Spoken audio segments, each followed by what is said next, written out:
Bonjour à tous, on va commencer le séminaire, le webinaire du Café Export dans quelques minutes. Je vais vous laisser le temps d'arriver. Bon matin, on a un programme intéressant aujourd'hui encore comme chaque semaine, donc on va laisser les gens se connecter. Aujourd'hui, pour votre information, nous étions à 151 inscrits. Donc on est content chaque semaine, on constate que vous êtes fidèles au rendez-vous et que vous revenez de semaine en semaine. Donc on est très content de ça, on vous remercie de votre fidélité et ce que je vous inviterai, c'est n'hésitez pas à nous faire part de vos commentaires, soit par courriel, soit avec le petit sondage à la fin pour qu'on puisse adapter les sujets à vos besoins et aussi s'améliorer à la fois dans le déroulé du Café Export, dans les sujets abordés, dans les thématiques, etc. Donc, faites-nous vos retours, on est toujours très contents et on essaye d'être réactifs à l'ensemble des retours. On va commencer d'ici pas très longtemps. Aujourd'hui, on a pour la première fois, si je dis pas de bêtises, un témoignage d'entreprise. Donc c'est quelque chose qu'on va amener de plus en plus souvent. On a une volonté d'être très terrain sur ce segment de Café Export. On veut vous donner de l'information pertinente. Donc c'est pour ça qu'on va faire intervenir des gens qui sont sur le terrain et pour vous aider dans dans vos activités de tous les jours. Donc pour ceux qui viennent d'arriver, on vient tout juste de lancer le webinaire. On va commencer dans une petite minute. Nous étions 150 inscrits. Je vous dis merci de votre fidélité. Bon matin. Et pour rappel, comme toutes les semaines, je vous rappelle que le webinaire est enregistré, qu'il est disponible sur notre chaîne YouTube de la Chambre de commerce et sur une page web dédiée qui est en ligne actuellement. Vous avez les liens à la fin de la présentation si vous voulez cliquer dessus et revoir les webinaires les Cafés Export des semaines précédentes. On remercie comme chaque semaine Développement économique Canada et le gouvernement du Québec pour supporter l'initiative du Café Export et le service d'accompagnement d'Accélère de la Chambre de commerce Montréal Métropolitain. Et pour rappel, il y a un petit sondage à la fin. On vous encourage vraiment à nous faire part de vos commentaires, bons ou mauvais d'ailleurs. On est là pour s'améliorer et donc on ne peut s'améliorer qu'avec des retours de votre part. On va commencer tout de suite avec l'agenda. Comme chaque semaine, on va commencer avec l'actualité, les dernières actualités. Ensuite, on aura une perspective d'experts. C'est une thématique qu'on a déjà fait par le passé. On a fait intervenir des experts. Maintenant, on a trouvé un super nom sexy pour ces interventions.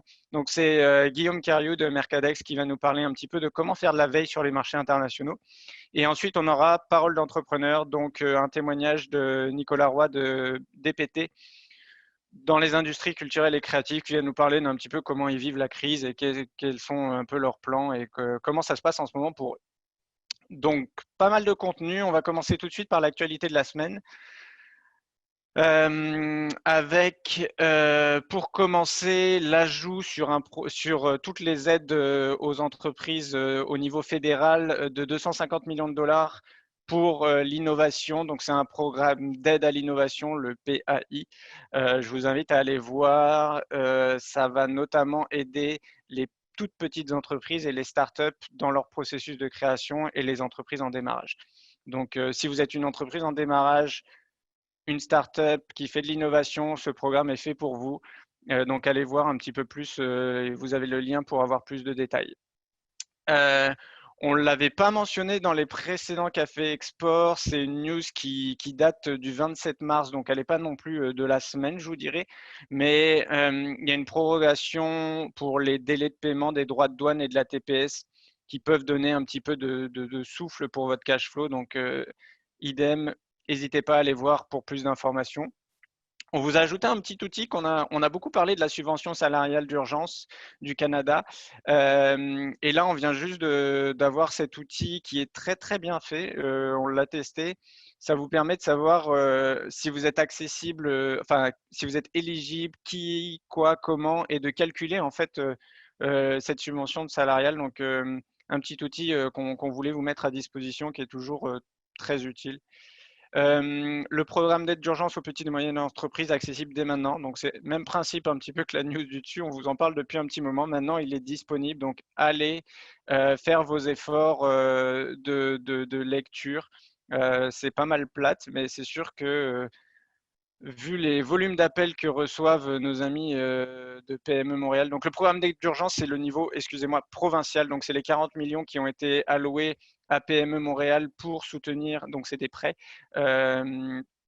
pour soutenir les petites et moyennes entreprises. C'est PME Montréal qui le gère en fonction donc de votre adresse code postal. Vous êtes alloué à un des pôles de PME Montréal. Contactez-les pour avoir plus d'informations. C'est accessible maintenant. Il y a un formulaire en ligne pour le remplir. Donc, je vous inviterai à regarder ça. Et moi, je vous donnerai comme conseil, faites vos devoirs en amont, de bien lire si vous êtes éligible ou pas et de savoir quels documents vous avez besoin, parce qu'en ce moment, ils sont pas mal débordés au niveau des appels. Donc, n'hésitez pas à faire un peu de travail.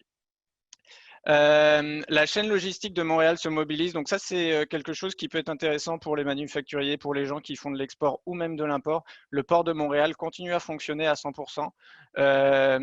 Cargo-M a mis à disposition des outils pour, si vous avez besoin d'entreposage, pour avoir pour connaître les différentes routes maritimes qui pourraient être pertinentes pour vous. Encore une fois, c'est quelque chose au niveau de la ville de Montréal, du port de Montréal, qui est intéressant. Donc, encore un outil qu'on vous met à disposition. Et puis, si vous avez des questions, n'hésitez pas. Au niveau du tour du monde cette semaine, le cas de la Chine met en évidence des défis économiques. Effectivement, la relance commence en Chine, mais on s'aperçoit qu'il y a quand même, c'est une relance difficile. On aura la semaine prochaine la chance d'avoir le bureau du Québec en Chine qui va intervenir à travers Monsieur Lépine et un témoignage d'entrepreneur qui a des activités en Chine.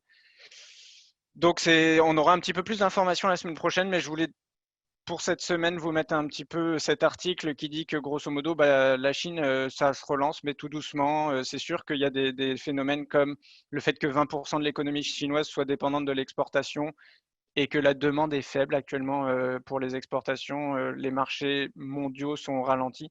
Ça ralentit aussi leur relance économique. Donc, c'est toujours intéressant de se tenir au courant de cette relance, comment elle se fait. Sur la relance, on a aussi l'Union européenne qui se relance tout doucement et la volonté française de faire un fonds de solidarité financière, donc les Corona Bonds, si vous en avez entendu parler. L'idée, c'est de mutualiser les dettes et d'allouer des budgets en fonction de projets et plus uniquement des prêts par État. Ça permettrait à l'Union européenne de passer un cap au niveau politique, en tout cas, même économique. Donc ça doit être discuté d'ailleurs aujourd'hui entre les différents pays. La région d'Amérique latine et des Caraïbes vers la pire récession de son histoire. Donc ça, c'est difficile, mais on s'aperçoit que la crise touche encore plus les économies émergentes. Donc les Caraïbes avec 5,3% de récession prévue, ou en tout cas une baisse de 5,3% plus exactement sur les projections. Donc c'est quand même assez violent. Donc on se tient au courant même de ces régions-là. Les économistes mondiaux prévoient une relance difficile pour l'économie américaine. Donc ça, c'est un article intéressant qui, en fait, si vous avez suivi un petit peu l'actualité ou les modèles économiques, il y a à peu près 3 modèles économiques qui sont présentés actuellement pour l'ensemble de… Donc il y a la relance en V, donc c'est-à-dire qu'on a fait une chute drastique et puis qu'on va se relancer très rapidement. Il y a la relance en U qui dit qu'on a fait une chute drastique, qu'on va mettre un peu de temps à se relancer, puis ensuite ça va relancer assez rapidement. Et puis il y a la relance en L qu'on n'espère pas voir, c'est-à-dire une chute et pas vraiment de relance. Beaucoup de gens voyaient les États-Unis comme une relance en V. Les économistes mondiaux prévoient plutôt une relance en U, c'est-à-dire que pour les exportations vers les États-Unis, vos relations avec les États-Unis, ça va mettre du temps à se relancer et ça va vraiment beaucoup dépendre de comment ils gèrent la crise, comment ils réouvrent l'ensemble des États, donc à suivre aussi. Covid-19, une facture salée pour l'Afrique. On en a parlé la semaine dernière. L'Afrique va être durement touchée par cette crise. Et plusieurs sujets se cumulent pour eux. Le fait que une baisse du tourisme due à la crise, le pétrole qui va pas très bien en ce moment, où beaucoup d'États africains dépendent de ces revenus pétroliers et constituent une grosse part de leur économie. Et enfin, la baisse des investissements directs étrangers en Afrique. Pour le moment, c'est sûr que les économies mondiales se concentrent plutôt sur des investissements locaux à date plutôt qu'étrangers. Donc l'Afrique qui bénéficiait beaucoup d'IDE dernièrement ont vraiment une baisse à ce niveau-là. Donc plusieurs facteurs qui fait qu'il se peut que l'Afrique soit très très très durement touchée par cette crise ou même c'est presque une réalité actuellement. Puis toujours sur l'Afrique, la bonne nouvelle en fait de l'Afrique, c'est pas la seule d'ailleurs, mais c'est celle qu'on a relevée, c'est l'Afrique du Sud qui annonce un plan de relance de 26,3 milliards, qui correspond à peu près à 10% de leur PIB. Juste pour vous donner un ratio, en règle générale, les plans de relance mondiaux tournent autour entre 3 et 5%, 10% étant les plus gros plans de relance qu'on ait vus. Donc très gros plan de relance au niveau de l'Afrique du Sud pour relancer son économie. Sur les autres bonnes nouvelles, bon, toujours dans le même principe que l'Europe se déconfine progressivement, les Suisses, à partir du 27 avril, vont sortir du confinement.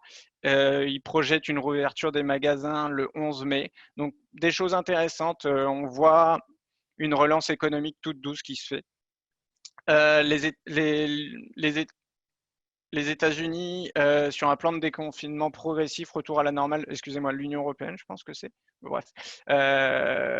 Donc un plan de déconfinement progressif et un retour à la normale discuté aussi. Donc l'Organisation mondiale de la santé a aussi mis des règles en place pour guider les pays sur ces retours à la normale progressifs. Donc on s'en va, je pense, en tout cas c'est pas encore annoncé au Québec ni au Canada, mais au moment où on va être déconfiné, c'est quasi sûr qu'on ne sera pas déconfiné du jour au lendemain à 100% et que ça va être un retour progressif à la normale sur plusieurs mois. Même principe, l'Allemagne qui réouvre les commerces de moins de 800 mètres carrés.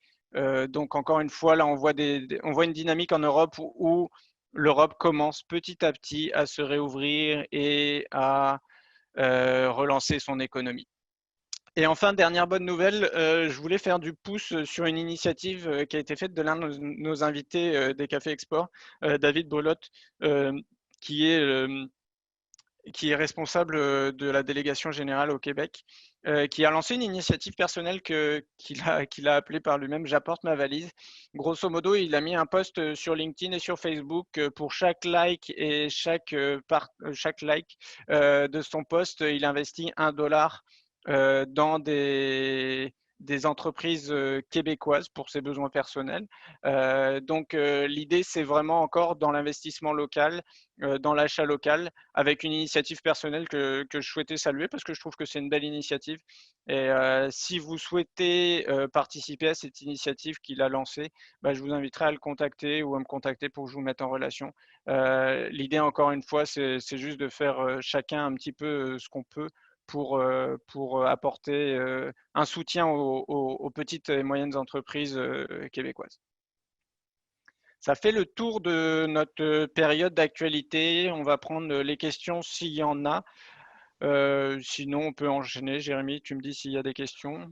Donc, bonjour à tous. En effet, au niveau des questions, c'est très tranquille en ce moment. Donc, je pense que pour une des premières fois, on pourrait embarquer dans la prochaine section dans les temps. Donc, je vais attendre peut-être une quinzaine de secondes, voir s'il n'y a pas une question qui, euh, qui s'amène à notre écran. Euh, mais sinon, dans tous les cas, là, on va poursuivre. Euh, donc en voilà une. Donc, Euh, Donc, non, toujours pas de questions. En fait, il y a une remarque en fait de Omar. Est-ce que c'est paradoxal d'encourager l'achat local dans une réunion de café export? Je sais pas Je si vais tu... répondre non, tout simplement parce que il faut que les entreprises puissent se relancer localement avant de se relancer à l'export. Si on ne les soutient pas actuellement pendant la crise, ça va être difficile d'aller exporter leurs produits. Il faut d'abord survivre, entre guillemets, à cette crise avant de penser à l'international. On fait une réunion de café export pour donner un peu le pouls du commerce international et, et de vous mettre en valeur les opportunités de relance, ce qui ne veut pas dire qu'il ne faut pas acheter local. Et quand on parle d'export ou d'international, en fait, il ne faut pas oublier que toutes ces entreprises qui produisent localement se fournissent à l'international. L'économie est tellement intrinsèquement mêlée en ce moment que soutenir le local, c'est aussi soutenir potentiellement une autre entreprise ailleurs dans le monde. Et je vous dirais que acheter local, ça ne veut pas dire qu'on va acheter 100% local, mais le plus qu'on peut, ça peut aider les entreprises d'ici. Et je pense que ce n'est pas une mauvaise chose. Et ce n'est pas se renfermer forcément sur notre marché que d'acheter et de soutenir des entreprises qui leur permettra d'exporter par la suite. On a Jorge qui se questionne en fait sur notre point sur la Chine. Donc, cette difficile relance de la Chine est interne ou est due au fait que les marchés internationaux sont à l'arrêt? C'est- Bah, en fait, c'est ce que je disais. Sur la Chine, en fait, il y a plusieurs facteurs qui expliquent le fait que ce soit difficile de la relance. C'est que 20% de l'économie chinoise reporte sur leur exportation. Le reste, l'ensemble des marchés internationaux est au ralenti, la consommation est au ralenti, donc forcément, les commandes au niveau de ces producteurs chinois sont plus faibles. Donc ça, c'est un des phénomènes qui explique. Après, encore une fois, on aura un point spécifique sur le prochain café export sur la Chine, on pourra avoir plus de réponses, mais je pense que c'est le principal point. Et puis, bien évidemment, comme on le disait, la relance économique, c'est pas vrai que ça va se faire très rapidement. Peu importe où on est dans le monde, il y a plusieurs facteurs psychologiques, des facteurs économiques. Donc, c'est pas mal de phénomènes généraux. Parfait. Donc, ça fait le tour de la période de questions. On va pouvoir enchaîner avec notre premier invité, là, Guillaume Cariou. Donc, je suis à la régie pour pouvoir l'intégrer rapidement. Donc, euh, voilà, Thibaut, on se retrouve dans une vingtaine de minutes. Tantôt. Donc, Guillaume, la parole est à toi pour ta présentation Perspective d'expert. Parfait, merci et bonjour à tous. Donc Guillaume Cariou de Mercadex, directeur général. Donc aujourd'hui, on va pouvoir échanger sur la veille de marché à l'international. Donc les meilleures pratiques en temps normal et en temps de crise. Donc, juste rapidement, Mercadex, on existe depuis 1994, on fait de l'accompagnement sur les marchés étrangers pour des entreprises manufacturières et des entreprises de services. Et on collabore aussi régulièrement avec la Chambre de commerce Montréal Métropolitain. Donc, on travaille ensemble depuis plusieurs années. Donc, c'est sûr que nous, en termes d'activité, on va faire du repérage et de l'évaluation de marchés étrangers. Donc, ça, c'est pour ce qui est des aspects plus stratégiques. Et on va aussi travailler plus au niveau tactique, donc pour identifier des distributeurs, des agents, des partenaires d'affaires, plus au niveau terrain. Donc, ça fait partie de notre activité courante. En termes d'entreprises qu'on accompagne, donc nous on est essentiellement dans le B2B, donc on va travailler des gens dans le domaine des produits de construction, dans le domaine des services aux entreprises, dans le domaine de la machinerie, donc c'est assez vaste, mais le fil conducteur là-dedans, c'est vraiment le B2B puis le positionnement d'entreprise sur les marchés étrangers. Donc au niveau de la démarche pour ce qui est de la mise en place de la veille, c'est sûr que toute entreprise va réaliser de manière formelle ou informelle des activités de veille. On va toujours surveiller les concurrents d'une manière ou d'une autre. Mais l'idée de la démarche aujourd'hui, c'est de voir quel est l'objectif de faire de la veille sur les marchés étrangers, de voir comment est-ce qu'on peut travailler dans un contexte classique pour faire de la vigie de marché, de la surveillance, puis aussi les meilleures pratiques à l'heure actuelle dans le contexte de crise que l'on vit, comment est-ce qu'on peut faire de la veille de manière efficace. Donc le premier point qui qui est à rappeler, c'est que faut que la veille s'inscrive dans une planification plus large. On peut faire de l'accumulation d'informations sans de réel but, puisque c'est ce qui est un petit peu dommage. Donc, faut toujours que les informations que vous allez chercher dans le cadre de la veille, elles aient un côté pratique, elles aient un objectif. Donc, est-ce que ça va m'aider à mieux repérer mes marchés, à mieux les prioriser? Est-ce que ça va m'aider à trouver des intermédiaires ou à repérer des clients? Puis aussi, bien voir si les informations que je vais chercher peuvent m'aider concrètement au niveau tactique. Est-ce que ça peut m'aider à changer, modifier mon argumentaire de vente, à travailler la présentation de mes solutions et autres? Donc, il faut qu'il y ait une finalité réelle au niveau de la veille. Donc déjà, en temps normal, ce qu'on va essayer de chercher, par exemple, ça va être de surveiller, ça va être des données fondamentales au niveau d'un marché. Donc, juste quelques exemples là-dessus. Au niveau du marché de la construction, on va aller surveiller les lancements de chantier. C'est quelque chose qui préoccupe énormément les entreprises, notamment dans le domaine de la construction au sens large. Donc, tous les gens qui fabriquent des meubles, qui fabriquent des produits reliés à la toiture, par exemple, on va surveiller les lancements de chantier. Si vous êtes dans le domaine médical, quelque chose qu'on surveille aussi, c'est le nombre de lits par hôpitaux, puis peut-être à l'échelle d'une région, à l'échelle d'un pays aussi, c'est quelque chose qu'on va essayer de surveiller, qu'on va essayer de regarder pour voir quelles sont les variations. Donc, des données fondamentales de marché.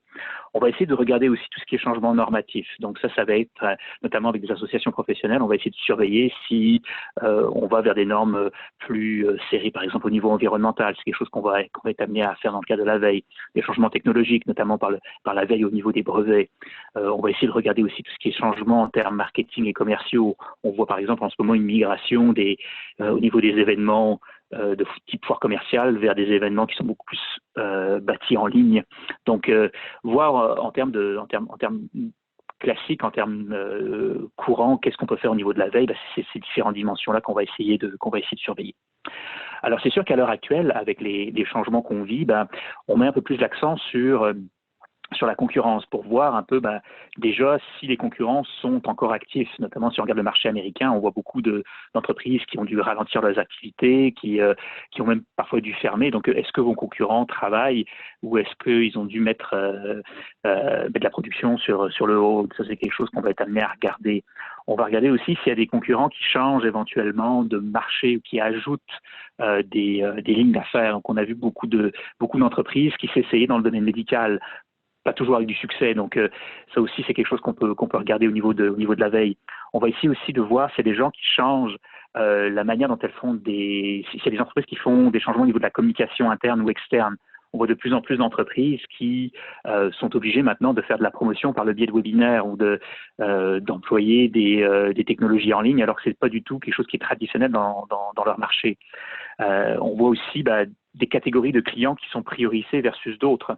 Donc, parce qu'on ne peut pas desservir tout le monde à l'heure actuelle. Souvent, on travaille avec des effectifs réduits. Donc, vous avez des concurrents qui vont choisir un certain type de clientèle et qui vont laisser aller d'autres clients. Donc, ce qui crée aussi des opportunités.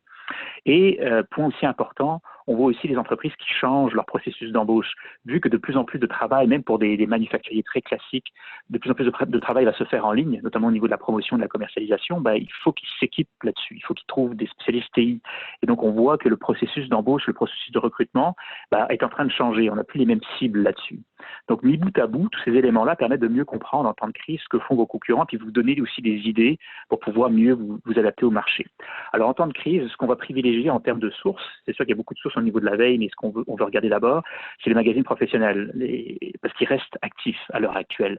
Donc, on peut surveiller les dernières tendances et puis aussi prendre contact avec des éditeurs de ces magazines-là. C'est quelque chose qui est tout à fait possible. Même chose pour les associations professionnelles. Il y en a qui guident leur membership à travers cette crise. Donc, on peut faire de la veille aussi avec ces gens-là. Utiliser aussi des outils spécifiques comme Import Genius qui surveillent les transactions maritimes internationales pour voir si vos concurrents changent de marché ou bien alors s'approvisionnent à d'autres endroits. C'est très, très utile. Évidemment, il y a la surveillance des réseaux sociaux, pas uniquement sur ce que vos concurrents sont en train de dire, mais ça peut être aussi les clients de vos concurrents et aussi parfois même les employés de vos concurrents. Donc, tout ça peut être surveillé de manière efficace pour vous aider en fond à ajuster votre plan de match pour que ça ait un impact concret sur ce que vous faites au niveau de vos activités. Donc, toujours avoir une finalité, comme je dis, au niveau de la veille. Donc, dernier dernière recommandation, si on veut, il va falloir formaliser, c'est certain, un processus.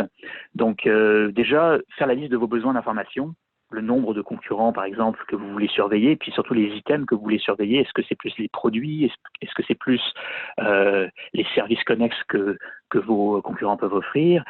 Aussi, à l'interne, c'est bon d'avoir un porteur de ballon au niveau de la veille, que ce soit en période de normalité ou en période de crise. Il faut que vous ayez quelqu'un qui collige l'information et qui surtout la met dans un document de diffusion. Ça peut être tout simplement un document Word que vous envoyez une fois par semaine à vos vendeurs et puis aussi à vos gens de marketing ou de R&D. Mais dans le fond, que l'information qui est colligée, elle soit diffusée aussi à l'interne. Elle ait une utilité, qu'elle soit regardée par l'ensemble de vos équipes et notamment les gens de vente, de marketing, de R&D et d'opération ont un intérêt à surveiller ce qui se passe dans le marché, puis à être fidés, si on veut, au niveau de ce qui se passe dans votre environnement d'affaires.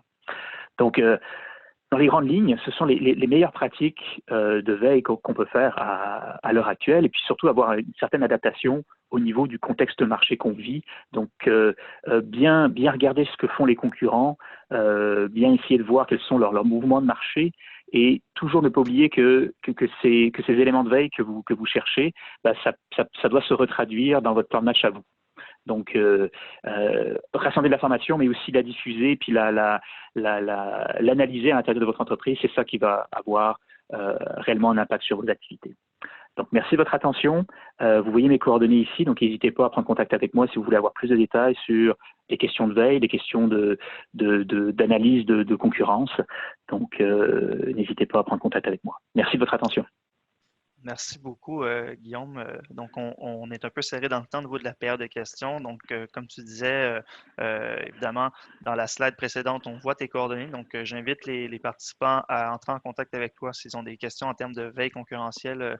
Je pense que le contenu était fort pertinent, là, autant dans la préparation en temps normal qu'en temps de crise. Donc, merci beaucoup pour ta présentation. Donc, on va pouvoir poursuivre avec le segment, l'entretien avec Nicolas Roy de chez DPT avec notre animateur Thibaut Brejon. Donc, merci. Rebonjour à tous. Bon, désolé encore une fois pour les petits soucis de son, ça arrive, c'est ce qu'on appelle les aléas du direct un petit peu. Très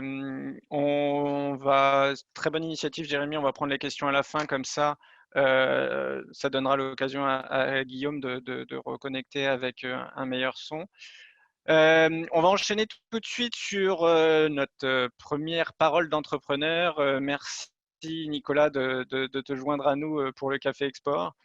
Donc Nicolas, directeur de la création de DPT. L'idée, on va faire ça sous un format d'entrevue. Donc je vais poser quelques questions à Nicolas et puis je te laisserai nous présenter un petit peu puis tes réponses. Sur un format pas du tout travaillé, vous imaginez bien. Donc juste pour commencer, peut-être un petit peu nous présenter DPT, qu'est-ce que vous faites, et puis un petit peu, on est dans un café export, donc quels sont vos marchés export, quelles sont vos démarches à l'export, un petit peu tout ça. Parfait. Est-ce que vous m'entendez bien? Est-ce que je griche? Non, moi je t'entends très bien. Parfait.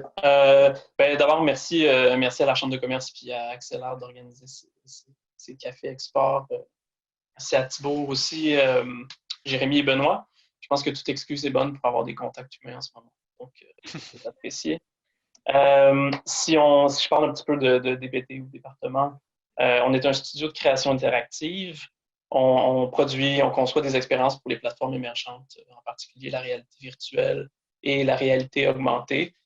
On travaille beaucoup dans le milieu culturel et on travaille aussi avec des grandes marques comme Google, Data, Autodesk. En termes d'exportation, notre marché, c'est principalement les États-Unis, un petit peu le reste du Canada, principalement les États-Unis, puis on regarde un peu vers l'Europe, mais notre gros focus est vraiment au sud de la frontière en ce moment. Et du coup, peut-être de voir, ça enchaîne un petit peu vite, mais c'est pas grave, on va y aller quand même. Un petit peu, quels étaient, présente-nous un petit peu DPT avant la crise, comment vous l'avez géré, comment vous la vivez. On sait que les industries culturelles et créatives sont durement touchées par cette crise, l'annulation des festivals, le fait que les gens puissent plus forcément vivre d'expériences dans les musées, les marques qui font un petit peu moins d'activation aussi en magasin. Et puis, donc peut-être le avant, puis comment vous la gérez actuellement, et puis comment vous voyez votre relance pour après la crise. Oui, parfait. Donc, nous, ça fait depuis 2007 qu'on existe. Puis on est passé à travers plusieurs étapes. Dans le fond, notre entreprise est vraiment basée sur l'innovation. Donc, on est constamment en veille technologique. Puis on est tout le temps en train de s'adapter aux nouvelles tendances du marché. Donc depuis 2007, on a eu quelques itérations dans l'entreprise. Puis depuis quelques années, c'est plus focusé sur les plateformes émergentes, justement. On a grossi de façon très organique. Mon associé et moi, on est plutôt du côté créatif et technologique. Donc l'entreprise a pris de l'expansion, mais sans nécessairement avoir une structure ou une croissance très réfléchie. Donc, au cours de la dernière année, on a commencé à suivre quelques programmes d'accompagnement, dont la piscine. On a fait le pacte, justement, offert par Accélère. Là, on commençait le cabinet créatif pour les exportations aussi. Donc, à travers ça, on est en train de travailler sur une stratégie de positionnement et sur notre plan d'exportation. Ces deux éléments-là commençaient vraiment à porter fruit, autant au niveau de la structure de la gestion de l'entreprise qu'au niveau de nos exportations. Déjà en 2019, on avait connu une croissance de 30%, puis nos exportations représentaient à peu près 18% de nos revenus aux États-Unis. Là, cette année, le premier trimestre, c'est parti en force avec encore une bonne croissance là, si on l'étale sur l'année de 33% environ. Puis là, nos revenus US représentaient un encore plus gros pourcentage. Fait que, clairement, ces programmes-là nous ont aidés à nous structurer puis à mettre en place un plan qui fonctionne, de toute évidence, qui fonctionnait. On va voir ce que ça donne dans les prochains mois, mais donc voilà, ça c'est la situation actuelle. Et comment peut-être en fait, donc vous avez eu un très très bon premier trimestre. Qu'est-ce que vous faites actuellement? Est-ce que vous avez tout sur la glace? Est-ce que vous travaillez sur des projets? Comment vous gérez en fait le fait que l'activité soit un petit peu au ralenti au niveau de l'exportation? Ouais, donc notre avantage, c'est que souvent les projets sont sur plusieurs mois, de 3 à 6 mois. Donc le fait qu'on ait un carnet de commandes très rempli en début d'année, ça fait en sorte que l'équipe est encore occupée, puis on va être occupé probablement jusqu'en juillet. Donc, en ce moment, on vit la crise pour toutes sortes de raisons, là, des raisons humaines, RH, psychologiques, etc. On la vit au niveau du BizDev, mais en termes de production comme telle, l'équipe reste très occupée. C'est surtout que ça a beaucoup limité le développement des affaires, en particulier au début de la crise, parce que, bon, nous, on ne savait pas quoi faire. On était juste en train de comprendre qu'est-ce qui se passait, le genre de panique généralisée. Je pense que c'était la même chose du côté de nos clients. Personne ne pensait vraiment à lancer des projets. Là, on sent qu'il y a une évolution à ce niveau-là. Puis, on a des clients qui reviennent nous voir. Nous, on a fait un plan. On commence à réfléchir à nos clients existants qu'on peut aider dans la crise, mais aussi qui est-ce qu'on pourrait aller voir en ce moment avec nos services, puisque c'est sûr que nos services sont par définition des services d'innovation. Donc, vivre une crise en ce moment, ça se prête bien à ce qu'on peut offrir comme service. En termes de clients, par contre, et de projets, c'est sûr qu'il y a eu beaucoup d'annulations et de reports, surtout tout ce qui est muséal, tout ce qui est installation interactive dans des lieux publics. Certains de ces projets-là ont pu continuer jusqu'à la livraison, donc peut-être on peut faire à peu près 70% du contrat, puis le dernier 30%, on ne sait pas, ça va peut-être prendre 6 mois à 1 an avant qu'on puisse terminer. On a plusieurs clients qui ont fermé pour le moment de façon temporaire, mais on ne sait pas si ça va s'étirer. Puis on a plusieurs partenaires aussi qui ont décidé de manière préventive de fermer. Des fois, c'est pour des raisons, tout simplement, ils sont occupés en ce moment, mais ils veulent conserver ce travail-là pour quand la crise va être terminée, le temps de repartir les affaires, le développement des affaires, ben, ils veulent avoir du temps ils veulent avoir des projets pour occuper l'équipe, puis donc profiter des mesures en ce moment, parce qu'on ne sait pas dans quelques mois, quand ça va repartir, peut-être qu'il n'y en aura plus de mesures pour nous aider. Donc, c'est sûr que c'est possiblement le temps d'en profiter. Nous, en interne, on a gardé toute l'équipe, mais on est passé à 4 jours très rapidement pour des raisons de cash flow, mais surtout pour des raisons surtout pour l'équipe, en fait. Il y a plusieurs personnes qui ont des enfants et on voyait que c'était pas gérable. Donc, déjà, leur donner un vendredi de plus, c'est sûr que ça n'arrive pas tout, mais ça aide quand même les gens à garder un état d'esprit moindrement normal.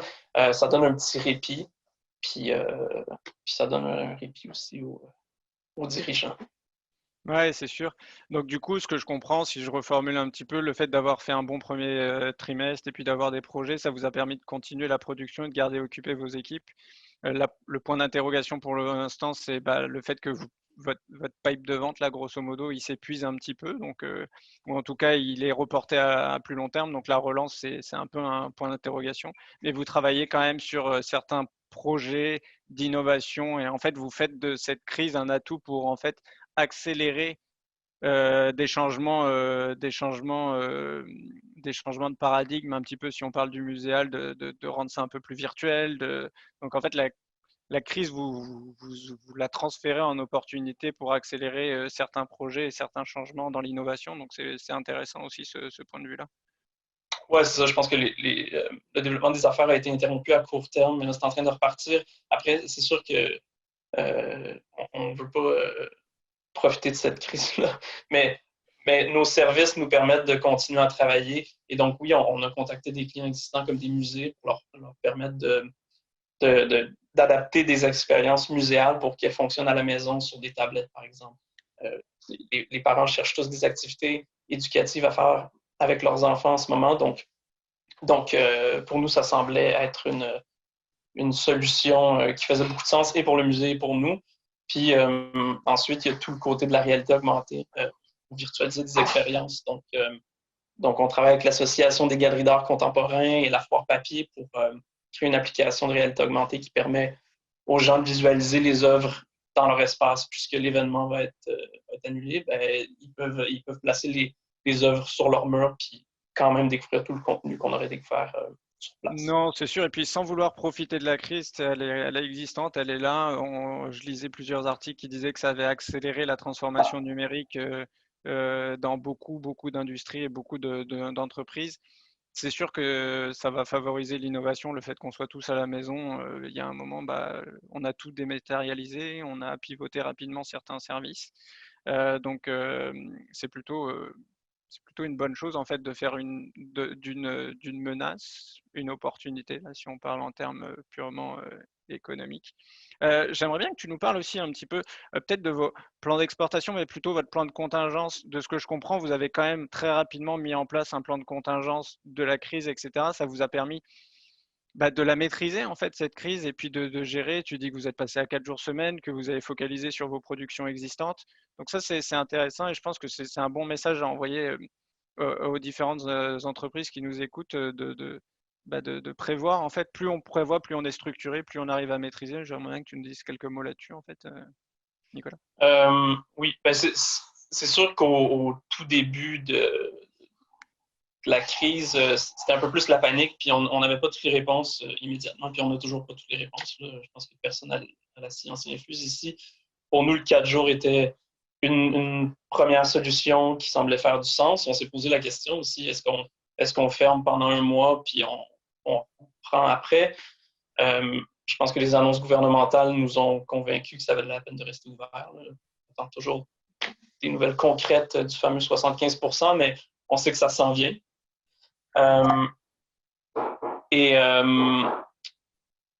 Et c'est ça. Sinon, on a regardé aussi toutes les différentes mesures. On a contacté la BDC pour reporter nos paiements.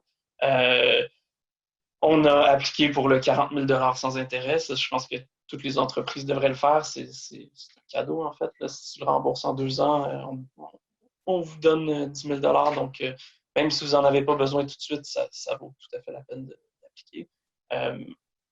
Après, pour les autres mesures, les autres prêts, c'est sûr qu'il faut faire attention parce oui, on veut survivre à la crise, mais on ne veut pas se retrouver dans 3 mois avec des dettes énormes puis être pris au coup. Donc, c'est quelque chose à penser aussi. Est-ce qu'on regarde toutes les activités en ce moment où on ralentit, on essaie de sauver le plus d'argent possible, ne pas dépendre des prêts pour être plus en mesure de se relancer une fois que la crise va être terminée? Oui, c'est sûr, parce qu'il y a beaucoup de mesures qu'on annonce, etc. Il ne faut jamais oublier que c'est des prêts, comme tu le mentionnes. Donc, bien faire attention à ça. Mais je pense que bien être accompagné au niveau bancaire aussi, avec son conseiller bancaire, c'est un must en ce moment. Bien gérer ses flux de trésorerie, tout le monde en parle, mais c'est sûr que l'entrant, le sortant, bah, le cash flow, le bien le gérer quasi au journalier, là. Ouais, ben nous, c'est hebdomadaire max, voire 2 fois par semaine. Puis c'est toutes les entrées, toutes les sorties. Puis c'est une des premières choses qu'on a faites aussi, voir avec nos clients qui pouvaient devancer des paiements. On a eu la chance d'avoir certains clients institutionnels qui ont dit oui, on va vous aider, on peut, faites-nous une facture tout de suite, on va vous payer. Donc, merci aux différents paliers gouvernementaux derrière ces clients-là. On a aussi rapidement regardé quels fournisseurs on devait absolument payer, qui est-ce qu'on pouvait repousser. C'est sûr que nos petits fournisseurs, c'est ceux qu'on veut payer en premier parce que c'est ceux qui vont être le plus affectés par la crise. Mais après, on a contacté un peu tout le monde pour voir qu'est-ce qu'on peut faire, comment on peut faire en ce moment pour garder le plus d'argent possible à l'intérieur de la compagnie parce que on ne sait pas combien de temps ça va durer, on ne sait pas de quoi la relance va avoir l'air, donc il faut faire extrêmement attention aux finances. Et si on repart sur un petit peu la relance et sur la suite, entre guillemets, on a dit que ça avait le business development avait vraiment diminué. Là, ça commence à repartir. Au niveau de l'export, quels sont tes. Je ne veux pas te demander plus ta vision en fait de comment va se relancer un petit peu votre activité à l'export. On parle beaucoup des États-Unis, Intra-Canada aussi, qui est évidemment un marché intéressant, parce que les premières frontières qui vont réouvrir, entre guillemets, c'est celles des autres provinces. Donc, c'est quoi un petit peu ta vision là-dessus Ouais, je pense déjà que peut-être que nos méthodes vont changer. C'est sûr que par le passé, nous, la façon la plus efficace de développer des affaires, c'est de prendre l'avion, d'aller en Californie ou d'aller à New York, de rencontrer des gens. À court terme, ça ne sera pas possible. Il faut trouver des nouvelles façons de rejoindre notre clientèle là-bas. Une des inquiétudes qu'on a à l'interne, c'est que, étant donné la situation aux États-Unis, je sens qu'il va y avoir un certain protectionnisme après la crise. Donc, est-ce que ça va être facile pour des entreprises externes d'offrir leurs services? Je ne sais pas. Peut-être que oui, peut-être que non, mais ça reste à voir en fait comment ils vont gérer la situation de ce côté-là. Et puis surtout que j'imagine que New York, c'était quand même un marché assez important pour vous en travaillant beaucoup avec des marques, avec des agences de communication. Donc, sûr que c'est le bassin de l'épidémie, la pandémie aux États-Unis. Donc, ça a été encore plus durement touché que les autres métropoles. Donc, c'est sûr que ça va sûrement impacter. Est-ce que vous réfléchissez à aller peut-être à étendre un petit peu votre zone d'activité? On parlait de la Californie. Ouais, c'est ça. C'est sûr que pour nous, le plus facile, c'est New York. Parce que c'est un marché énorme, c'est tout près. On se comprend quand même relativement bien avec les Américains de la côte Est. La côte Ouest, c'est l'autre gros marché en fait qu'on vise aux États-Unis. C'est un marché auquel on s'est déjà attaqué, mais qui est un peu plus complexe vu la distance. Mais sur lequel aussi on met beaucoup de focus. Ensuite, il y a d'autres grandes villes aux États-Unis, il n'y a pas juste la côte Est et Ouest. Il y a Chicago, par exemple, auquel on pense. Mais je pense que comme tu le soulevais, les frontières qui vont s'ouvrir le plus rapidement, c'est celles au Canada. Pour nous, jusqu'à maintenant, notre plan d'exportation était uniquement axé sur les États-Unis. Donc, c'est sûr qu'il faut qu'on ait une réflexion à ce niveau-là, puis rediriger certains efforts. C'est en cours, mais je ne peux pas dire qu'on soit extrêmement avancé à ce niveau-là. OK. Oui, c'est sûr que Toronto est appelée la petite New York pour information. Donc potentiellement, il y a peut-être une opportunité à ce niveau-là. Bah, écoute, merci. On peut peut-être prendre les questions s'il y a des questions au niveau de l'audience. Oui, Jérémy. donc j'essaie de voir là, s'il y a des questions qui vont arriver rapidement. Je pense que c'était une super discussion que vous aviez, donc c'est dommage de vous faire stopper. Donc, on a Nicolas ici qui a une question pour toi. Donc, quelle est votre vision du marché de la réalité virtuelle après la crise? C'est c'est une bonne question qui est, en fait, il y a deux choses. Plusieurs de nos projets de réalité virtuelle, en fait, et ce qui marche en ce moment, c'est beaucoup tout ce qui est in situ, location-based. Donc, plusieurs de nos projets étaient présentés dans des festivals, soit des festivals de films ou des festivals comme South by Southwest. Sinon, dans des arcades VR. Donc là, à court terme, je n'entrevois pas les gens être très excités par mettre des casques dans des endroits publics. Pour des questions sanitaires, ça va être très, très problématique. Puis, justement, on parlait à des gens au Festival de films de Venise qui ont un gros pendant VR, qui sont en train de réfléchir à ça, d'acheter des machines à rayons UV pour désinfecter les casques. C'est bien qu'on a des techniques, mais est-ce que les gens vont avoir la confiance? Est-ce qu'ils vont vraiment vouloir participer? Je ne suis pas convaincu. D'un autre côté, est-ce que le marché de la réalité virtuelle à la maison va en bénéficier? C'est possible. Oculus ont un casque, Oculus Quest, qui ne coûte pas une fortune. Est-ce que les gens vont trouver un nouvel intérêt pour cette virtualisation à la maison? C'est possible. Je vous dirais que nous, pour le moment, on focus beaucoup plus sur la réalité augmentée, en fait. C'est plus accessible. Ça prend juste un téléphone. Et on est capable d'offrir des expériences qui restent immersives, là, même si c'est moins immersif que du VR. Mais oui, le marché du VR va être chamboulé, c'est sûr, à 100%. Intéressant. On a Marie Côté qui a également une question pour toi, Nicolas. Donc, comment réagissent vos clients du côté des marques, surtout dans l'esprit de l'innovation virtuelle? Ben, pour le moment, je vous dirais que c'est beaucoup du questionnement. En fait, on s'est fait appeler plus pour des questions, pas encore des projets concrets, mais comment est-ce que vous pourriez nous aider? Les marques, par le passé, ce qu'on faisait beaucoup avec des marques, c'était des activations d'installations interactives en public. Puis là, il n'y en aura pas dans le court terme. Donc, on nous contacte pour savoir qu'est-ce qu'on pourrait faire à la place. C'est vrai que les expériences web, mobiles, la réalité augmentée, c'est ça auquel les gens ont accès en ce moment chez eux. Je pense que c'est là-dessus en tout cas, nous, c'est là-dessus qu'on focus. Là, c'est peut-être pas la réponse absolue, mais pour nous, ça semble être la meilleure solution. Puis, on le voit avec un client aux États-Unis qui était en train de développer un spectacle de théâtre immersif.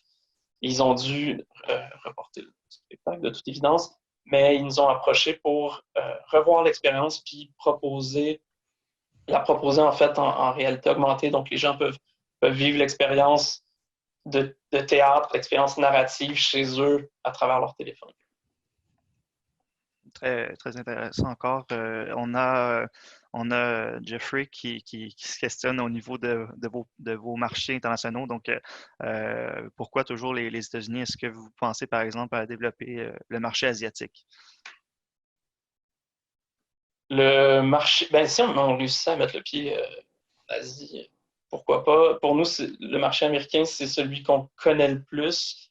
Puis on voulait, c'est là qu'on voulait commencer, vraiment mettre nos efforts d'exportation au départ.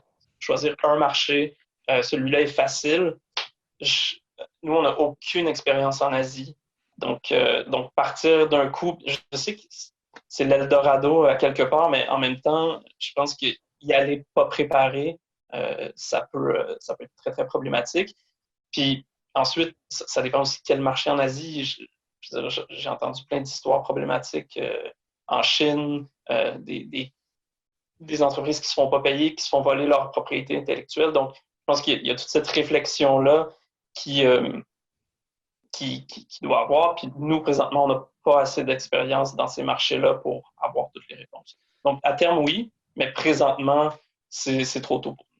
Je pense que je peux faire du pouce à la réponse de Nicolas, juste pour compléter. En fait, vu la taille de DPT et puis l'expérience que vous avez à l'international, se focaliser sur un marché, c'est quand même une très bonne dynamique. Aller ouvrir plusieurs marchés trop rapidement, ça peut très vite devenir très complexe et ça peut, en fait, ça peut au final, puis pas forcément que pour DPT, mais pour plein d'entreprises, ça permet de limiter l'impact.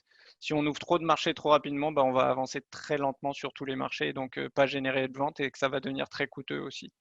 Donc se focaliser sur un ou deux marchés d'ouverture et une fois qu'ils sont bien développés, en ouvrir d'autres, c'est une stratégie payante généralement. Parfait. Surtout que ça ne nous prend pas juste rapidement, pour les États-Unis, ça ne nous prend pas grand-chose pour doubler notre chiffre d'affaires, en fait. Déjà, non seulement avec le taux de change, mais aussi avec le fait qu'on est capable de charger plus aux États-Unis, puis que le marché est énorme. Déjà, juste percer là-bas un peu, ça peut avoir un impact énorme sur nos finances. Je pense que ça répond très bien à la question de Geoffrey. Il reste deux questions dans le chat, donc on va les prendre rapidement, puis on va tenter de basculer vers un Guillaume 2.0 par la suite. Donc on a Claudine Fife qui a été notre panéliste sur le premier Café Export qui questionne au niveau du plan de contingence. Donc, on comprend dans la présentation de Nicolas que le plan de contingence a été élaboré une fois que la pandémie a été déclarée. Est-ce que tu recommanderais une préparation anticipée d'un tel plan et pourquoi? Donc, est-ce que ça aurait changé quelque chose de votre côté? Je pense que oui, ça aurait changé quelque chose. En même temps, c'est très difficile de prévoir des crises du genre. Par contre, maintenant, on peut prévoir qu'il va en avoir d'autres. Il risque d'avoir des périodes de confinement dans le futur. Est-ce que ça va être moins long, plus long? Est-ce que ça sera le même virus ou un autre, ou une autre situation? C'est clair que maintenant, ça va faire partie de nos priorités de se monter un plan de contingence. Puis, non seulement un plan d'action, mais aussi prévoir des réserves de fonds pour avoir quelques mois de sécurité si jamais on voit qu'il y a un autre arrêt économique. Là, on a été chanceux justement parce qu'on a eu un très beau premier trimestre, mais si c'était arrivé l'an dernier, on n'aurait pas vraiment eu de fonds de prévoyance, puis je pense qu'on se serait retrouvé dans une situation beaucoup plus difficile. Parfait. Puis, on a Dominique ici qui se questionne au niveau d'une stratégie de rapprochement des marchés cibles, donc que ce soit le New York ou la Californie ou l'Europe qu'on a discuté rapidement. Donc, est-ce que vous pensez à vous donner une saveur plus locale pour faciliter votre approche de marché, par exemple? Une saveur plus locale. Si on parle d'une saveur locale pour mieux s'exporter ou pour travailler pour localement? mieux s'exporter, je pense que l'idée derrière la question de Dominique, c'est est-ce qu'on gagnerait, est-ce que DPT gagnerait à avoir une vision plus américaine ou la vision de Montréal sur les marchés étrangers pourrait donc, il vient de faire une précision sur sa question. Donc, il faisait référence à s'implanter physiquement sur le marché, en fait. Ah oui. C'est une option qu'on a considérée. Par contre, un de nos gros avantages en ce moment aux États-Unis, c'est que nos coûts sont bien moindres que d'autres studios ou agences qui se trouvent à New York. Donc, si on ouvre à New York et qu'on a des bureaux qui nous coûtent des dizaines de milliers par mois, tout à coup, peut-être que notre avantage compétitif va disparaître. Je pense que pour le moment, ça n'a pas été un problème parce qu'on peut être à New York en une heure et demie en avion, quelques heures en voiture. Puis là, on voit très bien qu'on est capable de faire la plupart de nos rencontres sur Zoom, même si ce n'est pas toujours idéal. Mais je crois que le fait d'être implanté à Montréal nous donne aussi un edge qui a un petit côté, je ne vais pas dire sexy, là, mais il y a un petit côté européen aussi qui une certaine sensibilité qui intéresse les Américains, en tout cas dans certains milieux. Donc, je pense que ça, on veut le conserver. Parfait. Ça fait le tour en fait des questions. Donc, beaucoup de questions pour toi, Nicolas. Donc, beaucoup d'intérêt pour votre entretien, les gars. C'était super. On va essayer de basculer à Guillaume, puis dans le fond, je vais vous retirer du chat. Donc, merci beaucoup, Merci. Nicolas. Merci, Nicolas. Thibaut, on se retrouve pour la conclusion. Donc, grand plaisir.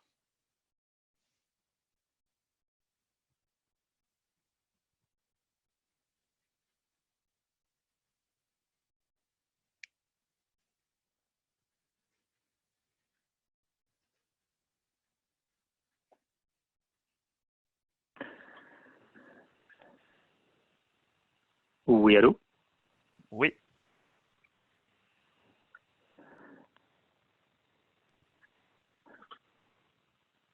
On Est-ce qu'on t'entend a super bien, Guillaume. est-ce qu'on a des OK, questions pour parfait. Guillaume à ce niveau-là? Pour le moment, il n'y a pas de questions, donc les gens euh, sont restés assez muets à ce niveau-là pour l'instant.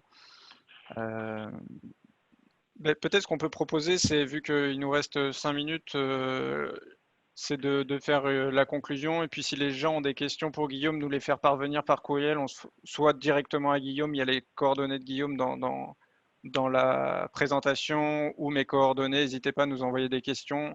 Je sais qu'on a eu des petites difficultés techniques avec Guillaume, donc on va voir comment on peut faire dans un délai assez court, peut-être pour réenregistrer sa présentation et vous faire un petit montage pour qu'au niveau de la rediffusion, en tout cas si vous souhaitez réécouter sa présentation, elle soit disponible.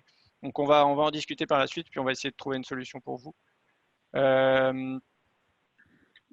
Donc, ce que je vous propose, en fait, tout simplement, c'est de clôturer rapidement ce Café Export. Pour une fois, on est presque dans les temps, donc je trouve ça, on s'améliore de semaine en semaine.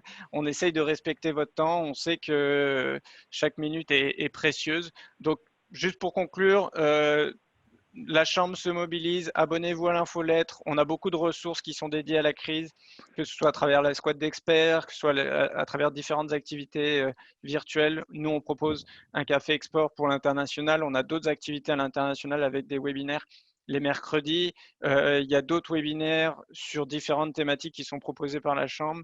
On essaye de mettre à jour les différentes actualités aussi. Il y a une boîte à outils, une plateforme de réseautage qui est très prochainement mis en ligne, qui va vous permettre de réseauter aussi à distance. Donc, tout plein d'initiatives. On vous invite à vous tenir au courant, ne serait-ce qu'en vous abonnant à l'infolettre. Pour finir, je vous l'ai dit, nos cafés export vont pouvoir être réécoutés. Donc, on a une chaîne YouTube de la Chambre de commerce sur laquelle il y a l'ensemble de nos cafés export et les autres webinaires de la Chambre aussi. Donc, n'hésitez pas à aller faire un tour. Et on a une page dédiée au café export sur notre site web sur lequel vous pouvez accéder via la présentation. Il me reste à vous remercier tous de votre présence, à remercier nos partenaires du Québec et du Canada pour leur soutien. Et je vous dis à la semaine prochaine. Et puis bonne fin de journée, bon courage et à très bientôt.